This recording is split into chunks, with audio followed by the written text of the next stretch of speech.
تاریخ بڑی شفاف ہوتی ہے۔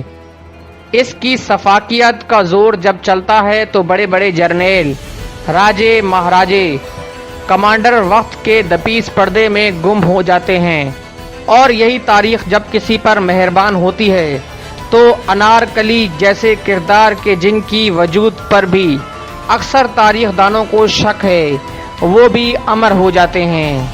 ہم نے تاریخ کے ایسے ہی گمنام کرداروں سے گرد ہٹانے کی کوشش کی ہے کہ جنہوں نے اپنی فہم و فراست اور دلیری کے باعث اپنے اپنے دور میں انمٹ نقوش چھوڑ دیے ہیں۔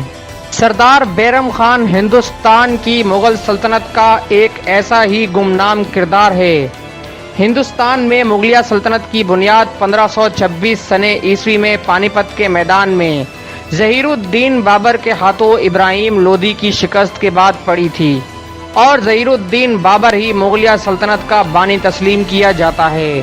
مگر مغلیہ سلطنت کی تاریخ میں ایک دور ایسا بھی آیا تھا جب اس کا وجود ہندوستان سے ختم ہوتا نظر آ رہا تھا۔ ایسے میں سردار بیرم خان وہ کردار ہے کہ جس کی دلیری، فہم و فراست اور سپہ سالارانہ صلاحیتوں نے مغلیہ سلطنت کو وہ مضبوط اور مستحکم بنیاد فراہم کی کہ آنے والی کئی صدیوں تک کے لیے مغلیہ سلطنت مامون اور محفوظ ہو گئی۔ ظہیر الدین بابر اس لحاظ سے بڑا بدقسمت تھا کہ ہندوستان کے تخت پر وہ صرف 5 سال ہی حکومت کر سکا، اور 1530 سنے عیسوی میں ایک ڈرامائی انداز میں اس کی موت واقع ہو گئی۔ نصیر الدین ہمایوں تخت نشین ہوا اور مغل سلطنت میں برادرانہ کشمکش شروع ہوئی۔ نتیجتاً مغل تخت پر افغان سردار شیر شاہ سوری قابض ہو گیا اور ہمایوں کو ہندوستان سے فرار ہونا پڑا۔ شیر شاہ سوری کو بھی ہندوستان کا تخت چند سال کے لیے ہی نصیب ہوا اور چند سال میں ہی وہ وفات پا گیا۔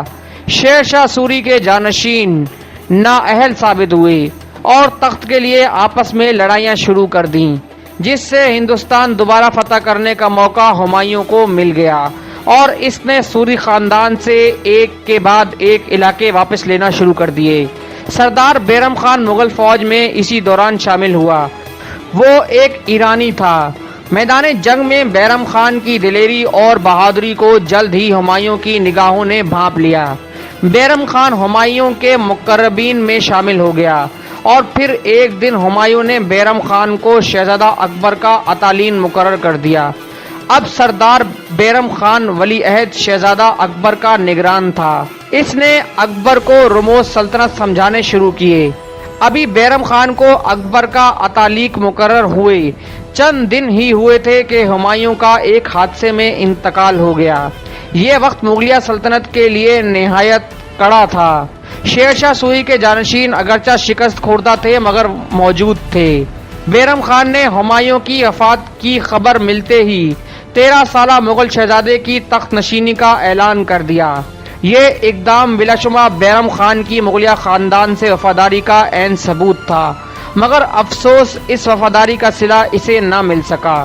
بہرحال اکبر کے تخت نشین ہوتے ہی مغلیہ سلطنت کے دشمنوں نے کمر کس لی۔ وہ سمجھ رہے تھے کہ مغلیہ سلطنت اب چراغ سحری ہے، جسے بعد مخالف کا ایک ہی جھونکا آسانی سے لے جا سکتا ہے۔ ہندوستان کے وہ شکست خوردہ حکمران جو کابل اور قندھار سے لے کر دہلی اور آگرہ تک ہمایوں سے مار کھا کر ہندوستان سے فرار کی راہیں تلاش کر رہے تھے، ان کی ہمتیں اچانک بڑھ گئیں۔ نوعمر اکبر کے بادشاہ بنتے ہی افغانستان اور ہندوستان میں ایک ساتھ بغاوتیں برپا ہو گئیں۔ سلیمان شاہ ابو المعالی، سکندر شاہ سوری، احمد شاہ عادل، غرض ہر طرف بغاوتیں اور شورشیں نظر آنے لگیں۔ ایسے میں عملی طور پر مغل سلطنت کی زمام اقتدار بیرم خان نے سنبھال لی۔ اب وہ وزیر اعظم، سپہ سالار، اطالیق سب کچھ تھا۔ نوعمر بادشاہ اکبر ہر معاملے میں بیرم خان کے مشورے کا محتاج تھا۔ وہ بیرم خان کو خان بابا کے نام سے یاد کرتا تھا۔ بیرم خان ایک لائق سپہ سالار اور مشیر تھا۔ اس نے اپنی دلیری اور تدبر کو کام میں لاتے ہوئے ایک ایک کر کے بغاوتوں پر قابو پانا شروع کیا۔ ان شورشوں اور بغاوتوں میں سب سے اہم اور خطرناک شورش ہیمو بقال کی تھی۔ ہیمو بقال سوری خاندان کے آخری حکمران احمد شاہ عادل کا وزیر اعظم اور سپہ سالار تھا۔ اس نے 1000 ہاتھی اور 50,000 گھوڑ سوار کے لشکر جرار سے مغل سلطنت کے ایک اہم مرکز آگرہ پر حملہ کر دیا۔ آگرہ میں مغل پسپا ہو گئے اور مغل لشکر دہلی چلا گیا۔ مغل لشکر کے تعاقب میں ہیمو بقال دہلی پہنچ گیا۔ مغل وہاں بھی پسپا ہو گئے۔ اب مغلوں کے تعاقب میں ہیمو بقال نے پنجاب کا رخ کیا، جہاں نوعمر اکبر مغل سلطنت کی بقا کی جنگ لڑ رہا تھا۔ ہیمو بقال کے آمد کی خبر سن کر اکبر گھبرا گیا۔ کئی امراء سلطنت نے اسے مشورہ دیا کہ اس وقت ہندوستان سے بھاگ کر کابل چلے جانا چاہیے اور پھر نئی تیاریاں کر کے ہندوستان واپس آئیں گے۔ اگر اس وقت اکبر ہندوستان سے فرار ہو جاتا تو شاید ہندوستان میں مغل دوبارہ اقتدار حاصل نہ کر پاتے۔ اب ہمیں اس موقع پر بیرم خان کا دلیر اور جنگجوانہ کردار نظر آتا ہے۔ اس نے فرار کی تجویز رد کر دی اور کہا، بادشاہ تو ابھی بچہ ہے، تاریخ اسے تو معاف کر دے گی، مگر ہمارے منہ پر شکست کی سیاہی گر جائے گی، ہم مر جائیں گے یا فتح حاصل کر لیں گے۔ یہ سن کر اکبر نے اعلان کر دیا کہ ہم لڑیں گے، مریں گے، مگر ہندوستان سے واپس نہیں جائیں گے۔ خان بابا درست کہتے ہیں۔ پانی پت کے تاریخی میدان میں جہاں بابر نے ابراہیم لودھی کو شکست دے کر مغل سلطنت کی بنیاد رکھی تھی، آج اسی میدان میں مغل سلطنت کی بقا کے لیے بیرم خان کی سربراہی میں مغل لشکر ہیمو بقال سے برسر پیکار تھا۔ بیرم خان نے کمال بہادری کے ساتھ میدان جنگ کے مروجہ اصولوں پر دلیرانہ انداز میں عمل کرتے ہوئے ہیمو بقال کو شکست سے دوچار کر دیا۔ ہیمو بقال زخمی حالت میں مغل دربار میں پیش ہوا۔ بیرم خان نے اس کا سر تن سے جدا کر دیا۔ اس فتح کے اگلے دن اکبر فاتحانہ انداز میں دہلی میں داخل ہوا۔ اکبر کی یہ فتح بلا شبہ بیرم خان کی قائدانہ صلاحیتوں کی مرہون منت تھی، اور اسی فتح سے بیرم خان ہندوستان میں مغل سلطنت کا وجود برقرار رکھنے میں کامیاب رہا۔ اسی طرح آہستہ آہستہ بیرم خان نے بغاوتوں پر قابو پانا شروع کیا۔ پنجاب کے کئی علاقے آگرہ، پشاور اور اودھ دوبارہ مغل راجہ میں شامل ہو گئے۔ اکبر نے آگرہ کو دارالسلطنت قرار دیا اور بیرم خان کی مشاورت سے امرائے سلطنت کو ذمہ داریاں اور جاگیریں عطا کرنا شروع کیں۔ اب بیرم خان کو مغلیہ سلطنت میں اہم شخصیت سمجھا جانے لگا تھا۔ اکبر کے لیے بیشتر فیصلوں میں بیرم خان کی رضامندی شامل ہوتی تھی۔ بیرم خان کو مغل سلطنت میں غیر معمولی اختیارات حاصل ہوئے۔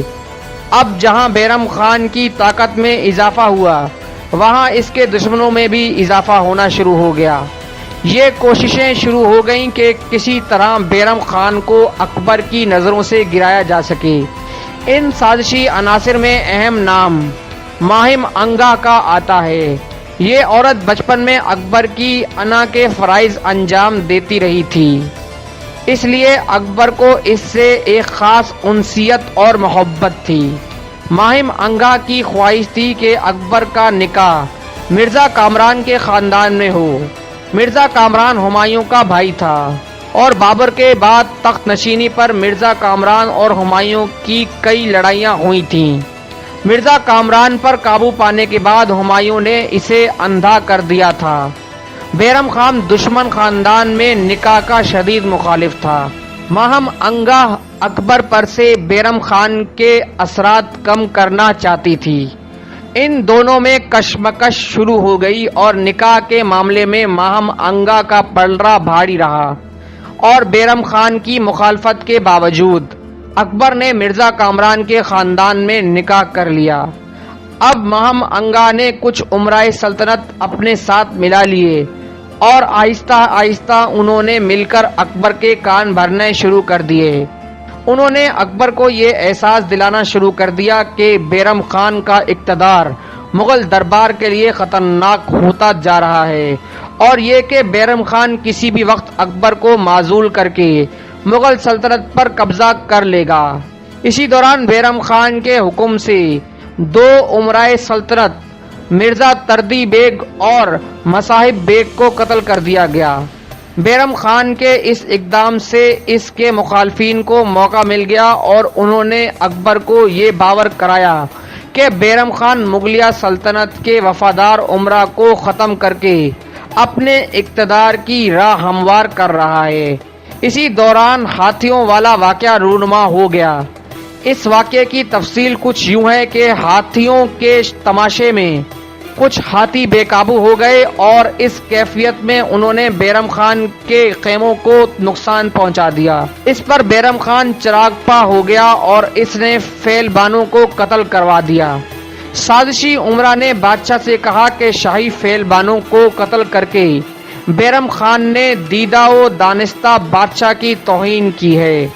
اسی طرح کے اور بھی کئی چھوٹے چھوٹے واقعات پیش آتے رہے اور بیرم خان کے مخالفین کے جن میں ماہم انگا سر فہرست تھی اکبر کو اس کے خلاف اکساتے رہے، یہاں تک کہ اکبر بیرم خان سے متنفر ہو گیا اور اس سے گلو خلاصی پانے کے بارے میں سوچنے لگا۔ پھر ایک دن جب بیرم خان دارالسلطنت سے دور تھا، اکبر نے شاہی فرمان کے ذریعے اسے معزول کرتے ہوئے امور سلطنت خود سنبھالنے کا اعلان کر دیا۔ ایک روایت کے مطابق اس وقت اکبر بادشاہ کی عمر 18 برس تھی۔ بیرم خان کو اکبر کے اس شاہی فرمان کا علم ہوا تو وہ بڑا سٹپٹایا اور اس نے اکبر کو ملاقات کا پیغام بھیجا۔ وہ چاہتا تھا کہ ملاقات کر کے اکبر کے دل کو اپنے لیے صاف کرنے کی کوشش کرے۔ اس موقع پر ماہم انگا پھر سامنے آ گئی اور اکبر کو بیرم خان سے ملنے سے روک دیا اور کہا کہ اس ملاقات میں اکبر کی جان کو خطرہ لاحق ہو سکتا ہے۔ ہر طرف سے مایوس ہو کر بیرم خان نے کچھ دوستوں سے مدد لینے کی خاطر پنجاب کا رخ کیا۔ اکبر پہلے ہی محتاط تھا، اس نے بیرم خان کو روکنے کے لیے ایک لشکر روانہ کر دیا۔ گجرات کے مقام پر مغلیہ سلطنت کے اس عظیم معمار کا آخرکار مغل لشکر سے ٹکراؤ ہو گیا۔ اس مارکے میں بیرم خان نے شکست کھائی اور دربار اکبری میں پیش کیا گیا۔ دربار میں اکبر نے بیرم خان کو بڑی عزت دی اور اس طرح پیش آیا جیسے کچھ ہوا ہی نہ ہو۔ آخر میں اکبر نے بیرم کو بغرض عبادت حجاز مقدس کا سفر کرنے کا مشورہ دیا۔ اس زمانے میں یہ حجاز کا سفر نہایت دشوار اور طویل تھا۔ اس سفر میں عازمین حج کو لوٹ مار اور قتل غارت گری کا بھی سامنا پیش آ سکتا تھا۔ عازمین حج کا سفر حج سے پہلے کہا سنا معاف کروانے کا اسی زمانے میں پڑا۔ بادشاہ وقت جب کسی امیر یا مصاحب سے حد درجہ ناراض ہوتا یا اس سے شدید خطرہ لاحق ہوتا تو بادشاہ اس امیر کو سفر حج پر جانے کا کہتا۔ اس کا مطلب یہ ہوتا کہ بادشاہ اس شخص کو اپنی سلطنت کے کسی گوشے میں بھی دیکھنا نہیں چاہتا ہے۔ اکثر اوقات ایسے شخص کو قتل کر کے کسی جنگل بیابان میں پھینک دیا جاتا اور وہ دوران سفر ہی لاپتہ ہو جاتا۔ ایسا کچھ بیرم خان کے ساتھ بھی ہوا۔ سفر حجاز کے دوران ایک شخص مبارک خان اس کے تعاقب میں لگ گیا۔ ایک روایت کے مطابق بیرم خان نے پانی پت کی لڑائی میں مبارک خان کے باپ کو قتل کیا تھا، جب سے مبارک خان بیرم خان کا دشمن بن گیا تھا۔ اب اسے موقع مل گیا اور راستے میں اس نے موقع پا کر بیرم خان کا قتل کر کے اس کے تمام اسباب اور مال و دولت لوٹ لی۔